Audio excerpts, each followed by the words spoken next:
Lieutenant Harold Voss thumbs the bomb release at 13,000 feet and sees nothing but the top of a cloud deck glowing faintly under a half-moon.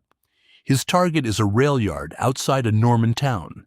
He has practiced pronouncing and still gets wrong. He cannot see it. The Marauder's bomb sight is aimed at a smear of radar return and a stopwatch, because that's all Normandy weather gives him tonight. 12 500-pounders leave the belly of the aircraft in a ripple he feels more than hears, and then the formation banks west toward the Channel and home. Voss will log the mission as unobserved results. He does not know that his bombs are not falling on empty track. Somewhere under that cloud, they are falling across a road he was never briefed on, at the exact minute a German armored column is trying to use it. None of it should make sense. A raid aimed at steel rails and switching points, dropped blind, off a stopwatch, with results the crews themselves couldn't confirm, ended up doing something bombing raids almost never did in 1944. It stopped a Panzer column cold, without a single bomb hitting a single tank. The men who dropped it never claimed it. They couldn't have. They didn't know it happened until the paperwork caught up weeks later, and even then, the connection was a guess. That gap between what the Americans intended and what the Germans experienced is the whole story, and it's the kind of story this channel lives for. If you like watching enemy plans come apart against American firepower, hit that subscribe button and give this one a like. It decides whether the algorithm shows the next one to anybody. Drop a comment with the raid or the machine you want pulled apart next, because I read them and I build from them. Now back to the road under the cloud. The Panzer column below belonged to a reconnaissance battalion, moving up under darkness precisely to avoid what Voss represented. German armor had learned by the summer of 1944 that daylight movement in Normandy was a death sentence, that the sky belonged to the 9th Air Force and the RAF, and that the only way to reposition tanks was to do it at night on secondary roads with the engines throttled low. They did everything right. They moved late. They moved quiet. They picked a route that avoided the obvious junctions, and they drove straight into the fringe of a bomb pattern meant for something 2 miles away. The bombs didn't hit the tanks. That's the part worth sitting with. A 500-pound general-purpose bomb doesn't need to land on a Panther to end a Panther's night. It needs to land on the road in front of it, or behind it, and turn a passable lane into a moonscape of craters, splintered trees, and a lead vehicle burning where a near miss found the fuel. One German officer's later account, filed for the Americans after the war, described roads in that sector reduced to what he called impassable in the dark, not destroyed, just unusable, which for a column on a schedule amounts to the same thing. Understand what a stopped column is. It isn't a column at rest. It's a line of steel strung along a single road with nowhere to turn, no cover, and dawn coming.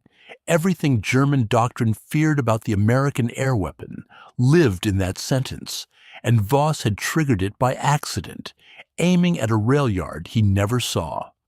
To understand how a blind raid on the wrong target strangled an armored column, and why the Germans found it so much more terrifying that it was an accident, we have to go back to how the 9th Air Force learned to bomb through cloud in the first place, and what the men on the ground had already stopped expecting.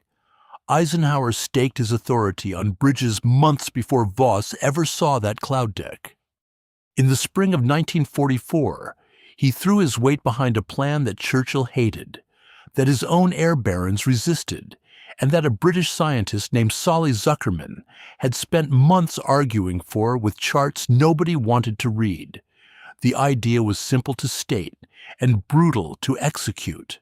Don't chase the German army.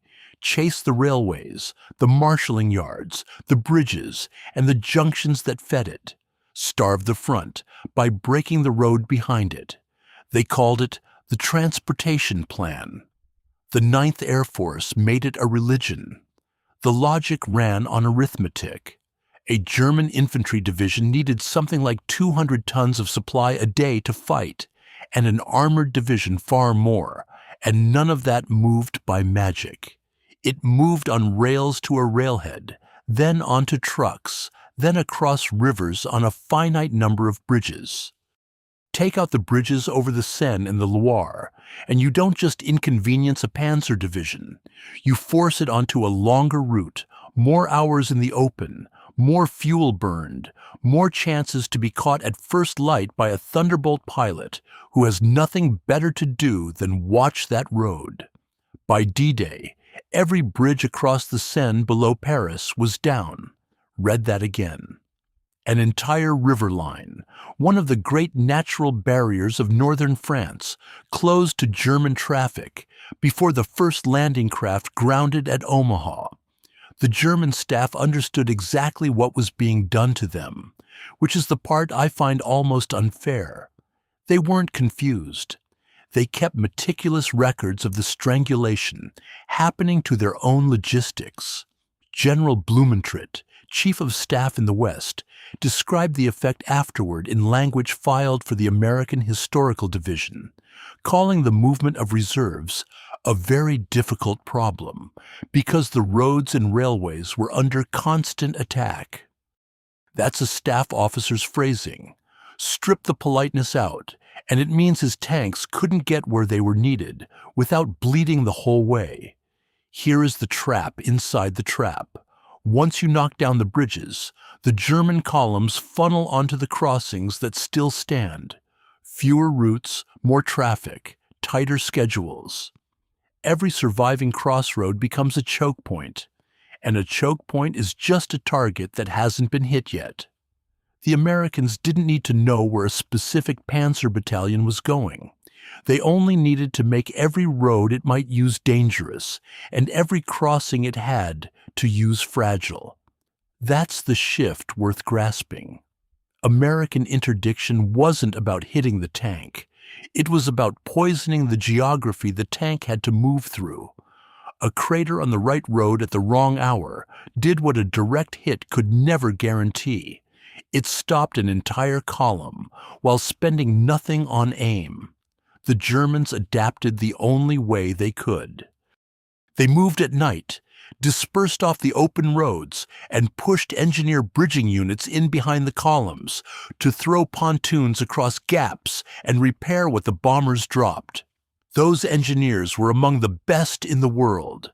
They rebuilt bridges faster than anyone had a right to.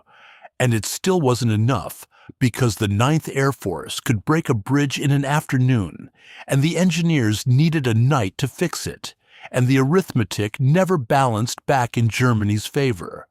So by the time Voss lined up on a Railyard he couldn't see, the whole of Normandy had already been engineered into a killing board. Every road was suspect. Every junction was a place where death might already be waiting, dropped blind through cloud by a crew that had gone home hours ago. The Panzer battalion moving up that night wasn't unlucky in some random sense. It was moving through a landscape the Americans had spent 3 months rigging to fail. 1940 hours, and the light is going the color of a bruise over the hedgerows. The reconnaissance battalion sits along a farm lane with engines idling, exhaust hanging low in the damp, and the men are doing the small ordinary things men do before a night march. Someone checks a track tension. Someone eats cold rations off a mess tin. A dispatch rider leans his motorcycle against a wall and stretches his back. The orders are simple, and by the standards of the summer, they are even good news. Move west after dark. Close the distance to the front. Be in position by morning. The route has been chosen with care. It avoids the big junctions the Jabos love. It runs on secondary roads under trees. On the map spread across the commander's knee, it is a clean line, and every man who has looked at it believes the roads ahead are open. They are not open. They have simply not been closed yet. That distinction is everything, and the column has no way to see it. A crater that will exist at 2100 hours does not exist at 1940. The road ahead is, at this exact moment, perfectly passable, which is precisely why the men trust it. They are reading the present and marching into a future that the 9th Air Force is already writing somewhere over the channel. In the belly of an aircraft none of them will ever hear until it is far too late to matter. The German officer knew what he was doing, and these were not fools. He knew daylight movement was suicide, so he was moving at night. He knew the main crossings were watched, so he had routed around them. He knew his column was long and soft and strung out, so he had spaced his vehicles to limit what a single stick of bombs could catch. Every one of those decisions was correct.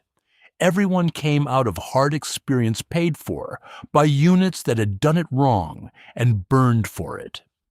German reconnaissance doctrine, by the summer of 1944, had absorbed the air threat down into its bones, and the men executing it that evening were professionals doing professional work. And it did not help, because their entire method assumed the danger came from being seen. That was the flaw. Not a flaw in their courage or their skill, a flaw in the premise. They had built a whole nighttime discipline around the idea that the enemy needed eyes on the target to hit it. Darkness, trees, dispersion, all of it was the counter, all of it aimed at defeating a bombardier who could see them. Voss could not see them. That was the trap they never designed against. The column pulls out at full dark, and for the first stretch it goes exactly as planned. Cold engines warmed, throttled low, the smell of diesel and crushed grass, the blue slit lamp glow of shielded headlights on the vehicle ahead. No aircraft overhead, no flares.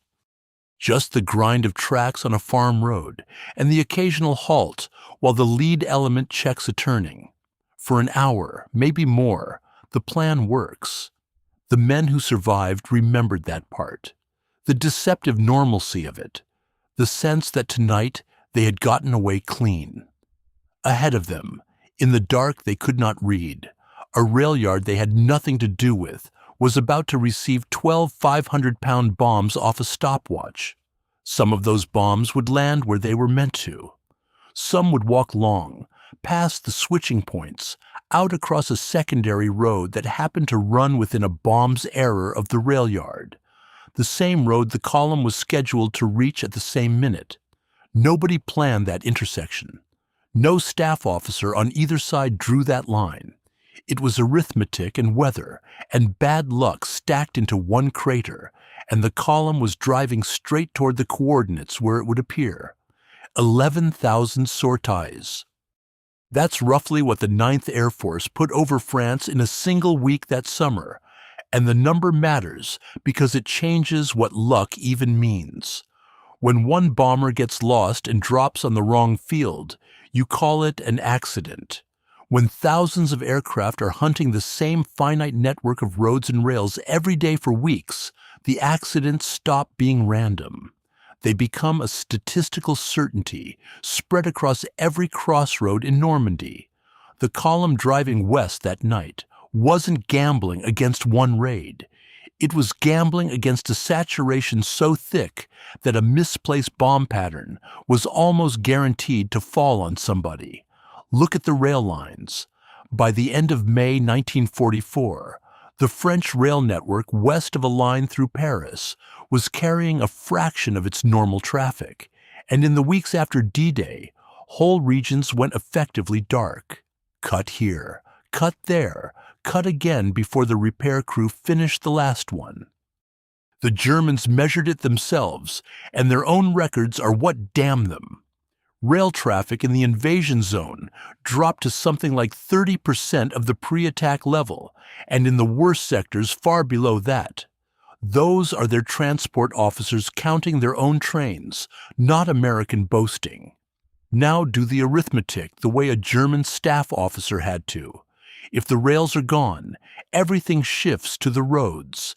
If the daylight roads are death, everything shifts to the night. And if every unit in the theater is funneling onto the same handful of night-usable secondary routes, then those routes carry a traffic density nobody designed them for, and the American bombers only have to scatter enough steel across enough of them to make the whole schedule collapse. That's the trap sprung by scale rather than aim. The 9th didn't need to know where the reconnaissance battalion was going. It didn't need to know the battalion existed. It only had to put so many bombs on so much of the transport geography, so consistently, that any German column moving on any night was rolling dice loaded against it. There's a part of this I keep coming back to.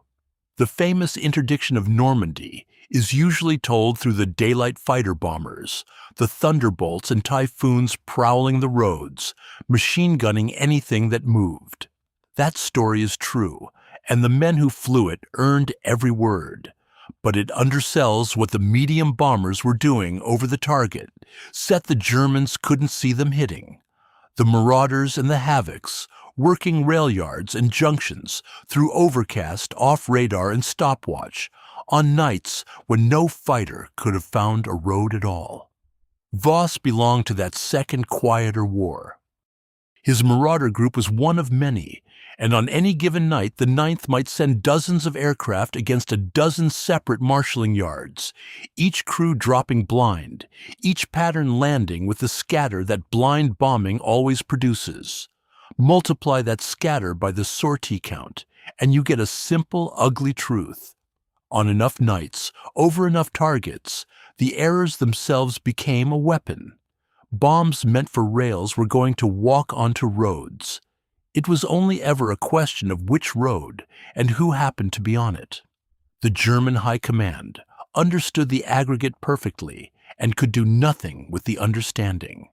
Field Marshal Rommel warned before the invasion that Allied air power would make the movement of reserves nearly impossible by day, and he was proven right within hours of the landings.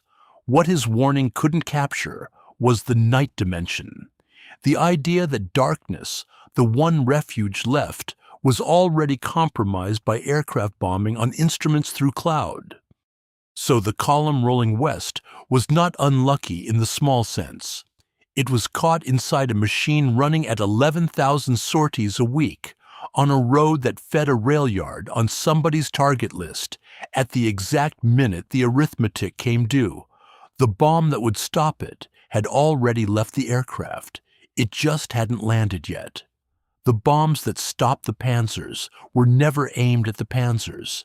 They were aimed at steel rails, at the switching points and rolling stock of a marshalling yard. Voss dropped on coordinates he had memorized off a briefing photograph. The pattern fell through cloud onto the target area, and then physics did what physics does with a stick of 500-pound bombs, released from a moving aircraft at 13,000 feet. The scatter spread and walked. The long end of it reached past the rails the yard was built around and out toward the low ground where a stream ran under the road, and where the road crossed that stream on a small bridge nobody had marked as important. That bridge was the column's route. Here is the collision.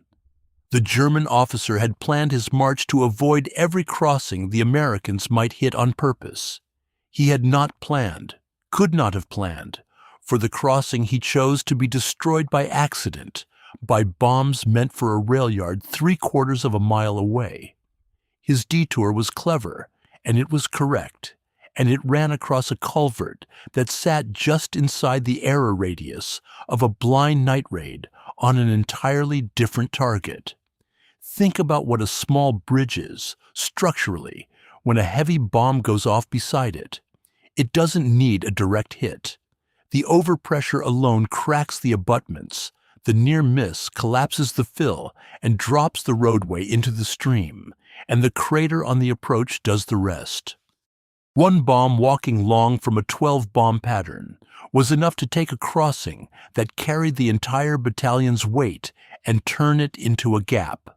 The engineers who could have fixed it were somewhere else, behind some other column, patching some other gap the 9th had opened that same night. The lead vehicles reach the place where the bridge was and find water, mud, and a hole. The plan dies right here. A reconnaissance column on a narrow Norman farm road cannot simply spread out and drive around.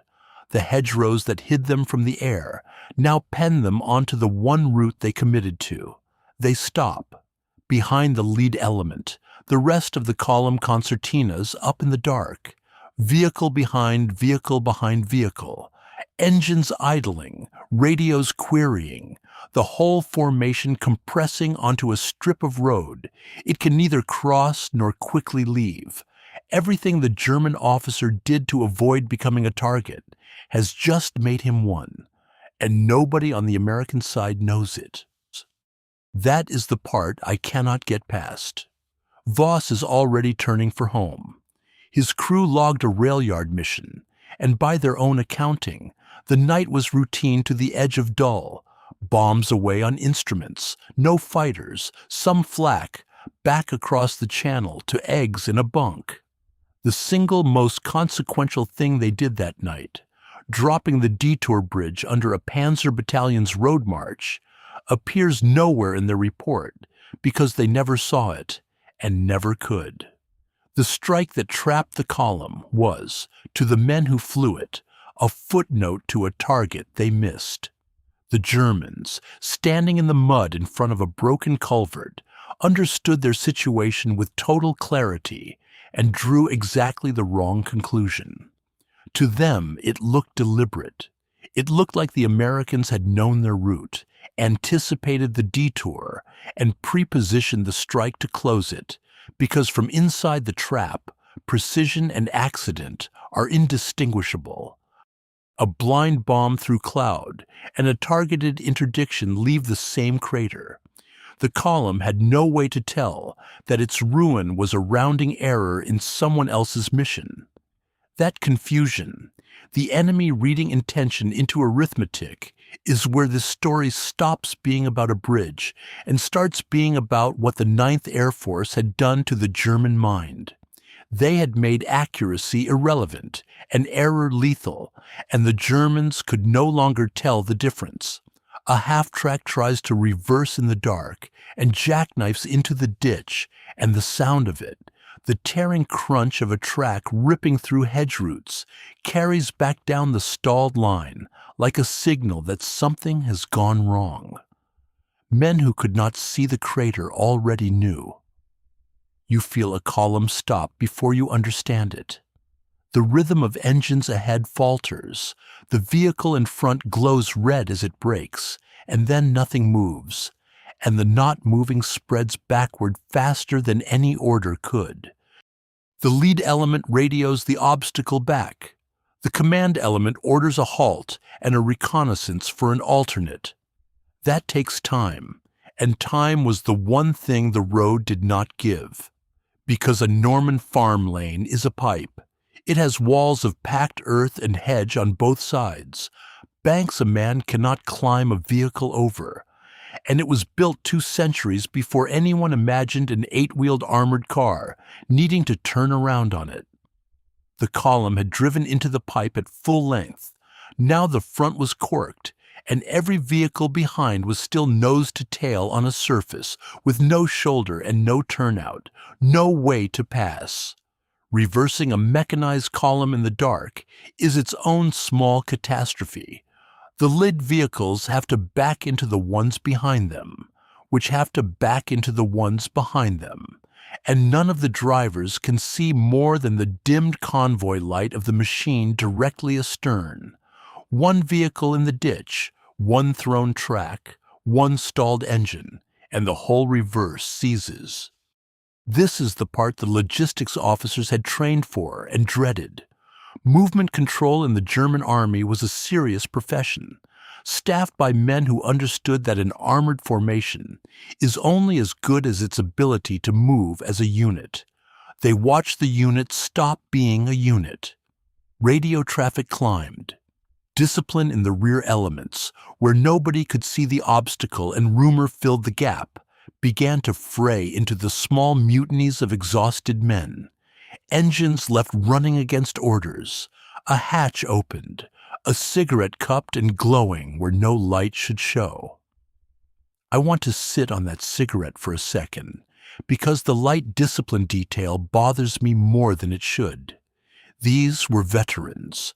They knew a single ember could be seen from the air on a clear night, knew it the way you know not to touch a stove. And here they are, stalled, frightened, lighting up anyway, because the mind under stress reaches for the small comfort, even when the small comfort could kill it. There is a whole literature on this, on how fatigue erodes discipline faster than fear does, on why tired men make exactly the mistakes they've been trained hardest to avoid. Anyway, the crater held them, and the geometry did the rest. A column that cannot move cannot disperse. A column that cannot disperse is, by the standards of the summer of 1944, a target waiting for daylight. And daylight was coming whether the engineers reached the crossing or not. The officers understood the clock precisely. They had hours of darkness left, a broken crossing in front, a corked lane behind, and a reconnaissance battalion's worth of vehicles stacked on a road that would be visible from 10,000 feet the moment the sun came up. Every calculation from here ran downhill. Push forward across a gap you cannot bridge, reverse a column that cannot reverse cleanly, or sit and hope the overcast that hid Voss also hid you when the Jabos came looking at dawn. None of those was a good option. The 9th had not needed to destroy the battalion to defeat it. It had only needed to take one bridge, by accident, and let the road do what roads do to armor that cannot move on them. The cage was closed before anyone in it understood it was a cage. A pilot named in no record I can find rolls his flight of thunderbolts out of a lazy orbit at 4,000 feet, dips a wing, and sees the road laid out below him, like a diagram somebody drew for target practice. First light in Normandy comes gray and flat, the sun still under the hedgerows, and in that thin early wash, the column does not look like vehicles at all.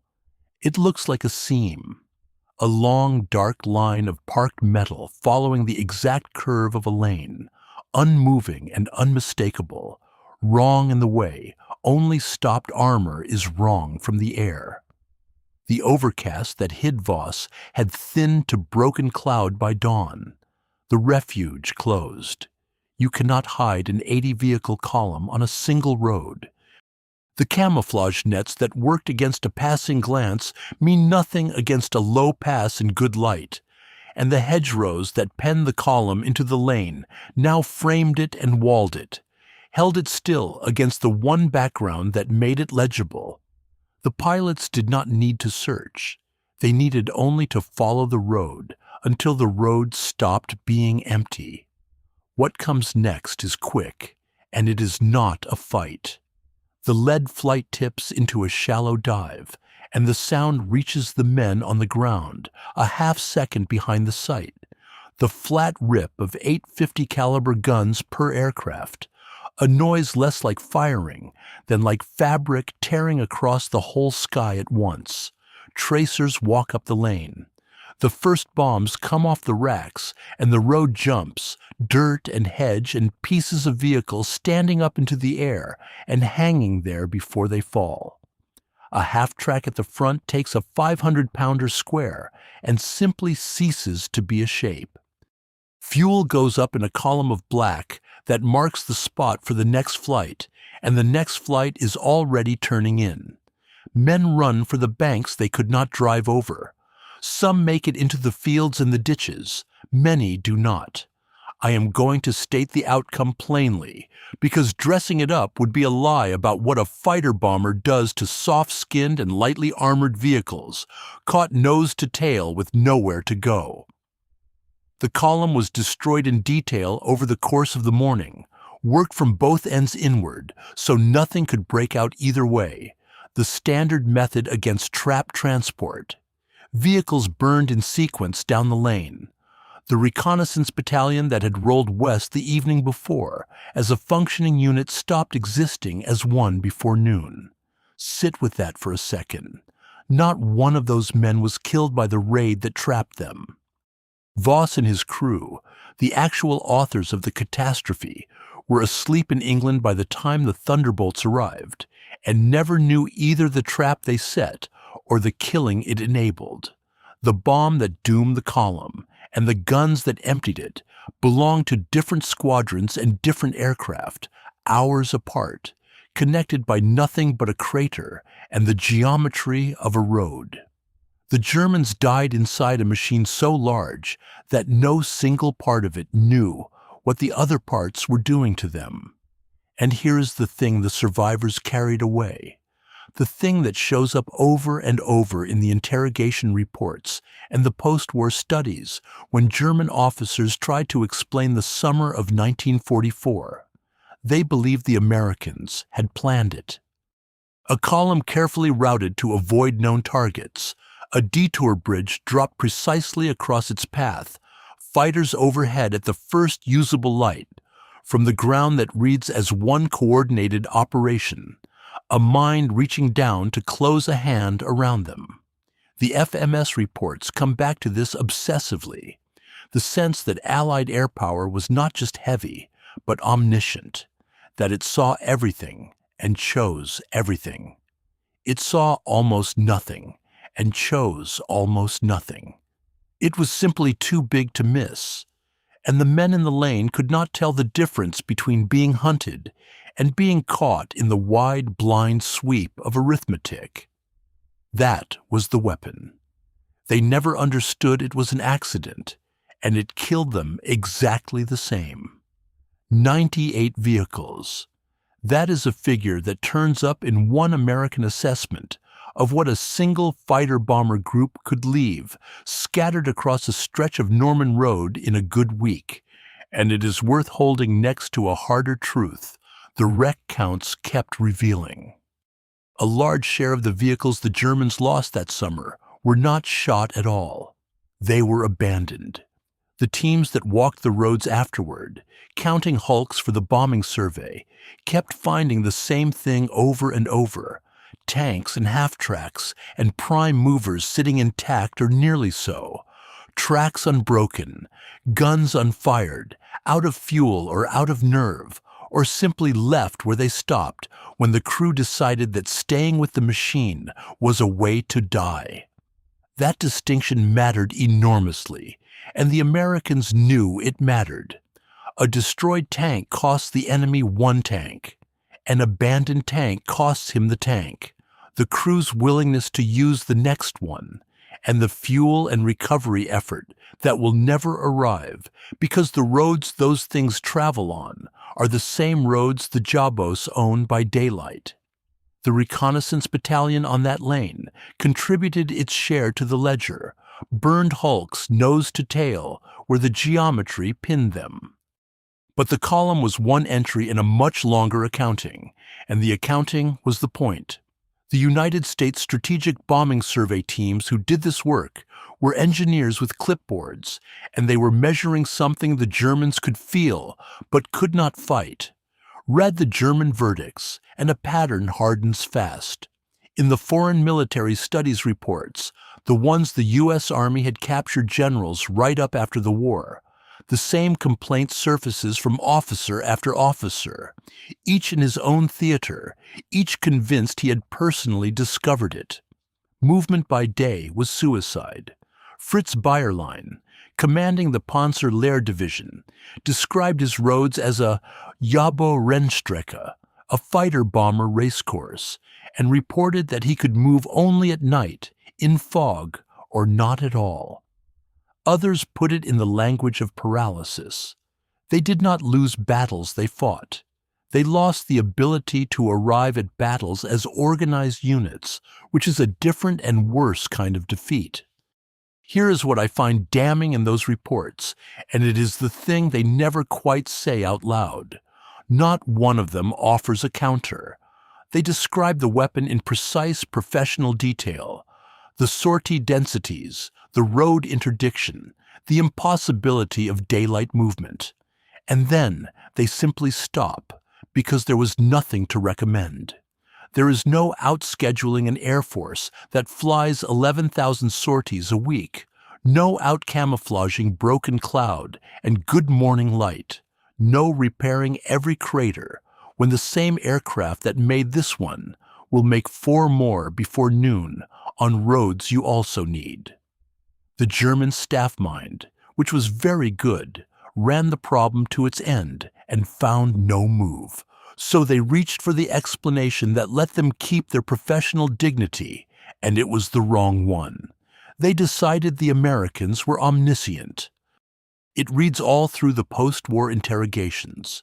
The conviction that Allied air power saw everything, chose everything, coordinated the bomb in the crater, and the dawn strafing run into one deliberate machine aimed personally at them. Believing that is almost comforting. Being outmaneuvered by a genius is easier to carry home than being ground up by an accident, by a bomb that missed a railyard and happened to fall on the one bridge that mattered. The truth was worse for them, precisely because it was dumber. There was no mind reaching down. There was volume and weather and arithmetic, and a lieutenant named Voss who logged a dull night and flew home to breakfast, never knowing he had killed a battalion. The Germans wrote thousands of pages trying to name the weapon that beat them. They kept describing its effects with total accuracy, and its nature not at all, because the nature of it was that no one was aiming. A movement control officer sits across a table at a British interrogation center months later and tries to explain, in careful staff language, why his march came apart on a road with no enemy on it. He is not describing a battle. He keeps reaching for the vocabulary of one, contact, engagement, the enemy's intention, and it keeps failing him, because there had been no contact until the very end, and by the end, there was nothing left to call a fight. What ruined him happened while the sky was empty. He circles that part and never quite lands on it. This is the type of account that fills the foreign military studies files and the wiretap transcripts from places like Trent Park, where captured German officers talked among themselves and to their interrogators and kept saying versions of the same thing. The road had defeated them before the aircraft arrived. The crater, the corked lane, the hours bleeding toward a dawn they could not outrun. The officer understood all of it in retrospect with total clarity, and clarity was exactly what he had lacked. At the moment it would have saved his men. Listen to how these men describe the enemy, and a strange absence sits at the center of it. They describe roads, weather, fuel, the impossibility of daylight movement, the sortie counts. They almost never describe an American. The enemy in their telling is a condition, atmospheric and total, a pressure on the air itself, rather than a man with a face and a decision. One officer in the post-war reports called Allied air power a force that made the map itself hostile, that turned every road from an asset into a liability, so that possessing the road became the danger and not the advantage.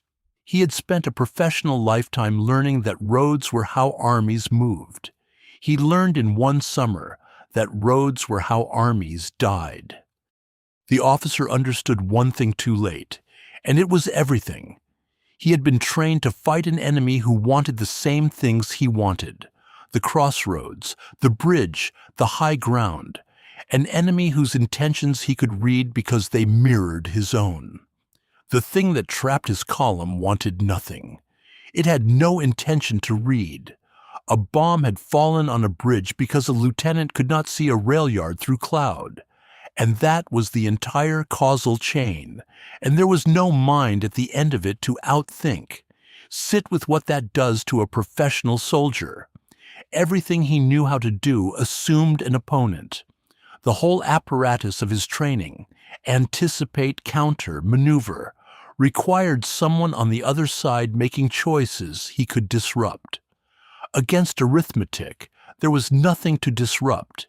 He could not surrender to it, could not negotiate with it, could not even properly hate it, because hatred needs an object, and the object kept dissolving into weather and volume and luck.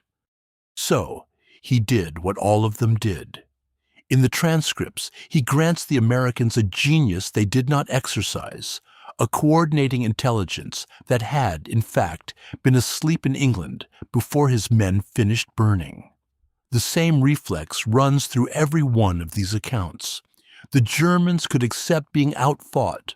What they could not accept, what the officer across that table could not make his mouth say, was that no one had been fighting them at all, in the sense he meant the word, that the machine which erased his battalion was not aiming, had never aimed, would have flattened that bridge whether his column was on the far side of it or 100 miles away. He had commanded the march. He had chosen the route, timed the movement, done everything a good officer does. And the file on his interrogation, when you read it, records a man still trying to find the enemy who beat him, still convinced there was one, still unable to name the true answer, because the true answer was that the road killed his men, and the road answered to nobody. What did the Germans call it? They called the aircraft Jabos, short for Jagdbomber, fighter bomber, and the word turns up so often in the letters and the diaries that it stops reading like a military term and starts reading like weather. But listen closer to the transcripts and the memoirs, and the name attaches to something larger than the plane. The men in Normandy spoke of the sky itself as the thing that hunted them, not the pilot, or the squadron, or any decision made by any American, but the sky. A flat, indifferent ceiling that would open on a schedule they could feel, but never predict, and pour down whatever it happened to be carrying. That is the part I keep coming back to. They named the plane, but the fear was aimed at the air. There is a phrase that surfaces in the accounts of the retreat, the idea that during daylight, the sky belonged to the enemy so completely that a German soldier learned to read cloud, cover the way a farmer reads it, as the difference between a day he might survive and a day he might not. Broken cloud meant the Jabos would find the gaps. Solid overcast was mercy. Clear blue was a sentence. They had reorganized their entire relationship with the weather around the arithmetic of American sortie generation, and they did it without ever once seeing the schedule board in a 9th Air Force operations tent, because there was nothing on that board about them specifically. There was almost never anything about them specifically. Consider the coincidence laid bare. A lieutenant bombed a cloud. The bomb hit a bridge. The bridge corked a road. The road held a battalion still until morning. Morning brought aircraft that had no idea any of the first 3 things had happened. 4 independent events, no coordination between any 2 of them, and the result was a destroyed reconnaissance battalion and a set of survivors convinced they had been the target of a plan. They were not wrong that a system had killed them. They were only wrong about what a system is, because that is what industrial air power actually was, and it is the thing the Germans described perfectly and understood not at all. It did not need to aim at the battalion. It generated so much steel-carrying motion over so much of France on such a relentless clock that the low-probability event, the stray bomb finding the one bridge that mattered to one column, became a routine output. Roll the dice 11,000 times a week, and the impossible coincidence stops being a coincidence and becomes a Tuesday.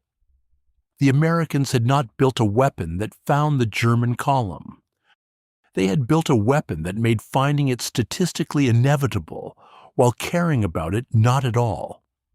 That is a harder thing to fight than genius, because genius at least has a mind you can study. And so, the name they gave the sky was, in a strange way, the most accurate intelligence assessment the Wehrmacht ever produced. They understood they were losing to something atmospheric, something that came from above on a schedule, and was too large to have a face. They just could not make themselves believe that the largeness was the whole point, that there was no face, because a face was no longer required to kill them. Voss flew a handful more missions that summer, and vanishes from the record I can follow. What he bombed on the night that mattered was logged, filed, and forgotten by the only people in a position to know what it had actually accomplished, which was nobody. The battalion he erased never appears in his paperwork because it never appeared in his intentions.